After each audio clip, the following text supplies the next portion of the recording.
An example of a visual hallucination is seeing loved ones who are no longer alive.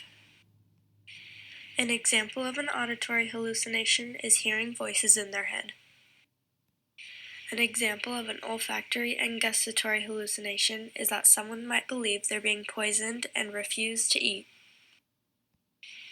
Tactile hallucinations can create a feeling of things moving on their body, such as hands or insects.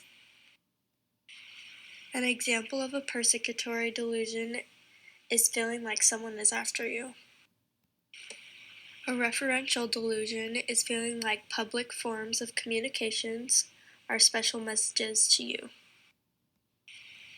A somatic delusion would be if someone thinks they have a bizarre health problem, such as worms under their skin.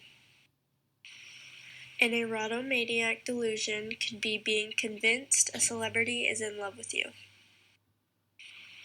A religious delusion would be if someone thought they were possessed by a demon. A grandiose delusion would be if someone considers themselves a major figure, such as the president.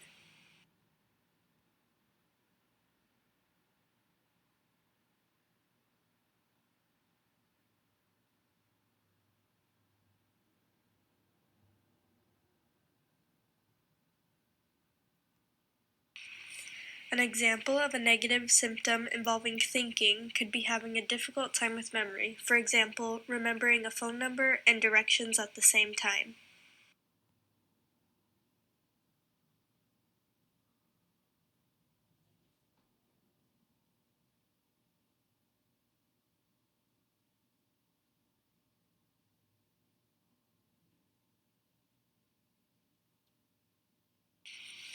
Schizophrenia is considered a serious mental illness because of its chronic course and often poor long-term social and vocational outcomes.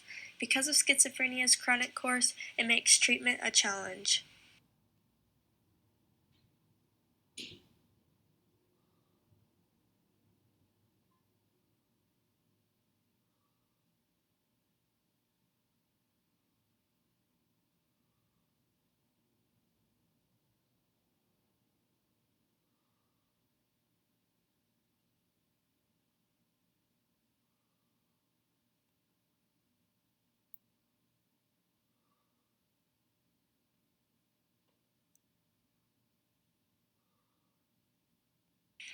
The psychiatrist in charge of the treatment may try different drugs, different doses, or combinations over time to achieve the desired result. Besides antipsychotics, other medications also may help, such as antidepressants or anti-anxiety drugs. It can take up to several weeks for patients to notice an improvement in their symptoms.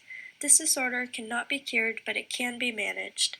The management process is led by consistent medication compliance. Schizophrenia treatment must be taken seriously, as it can be dangerous if it is not.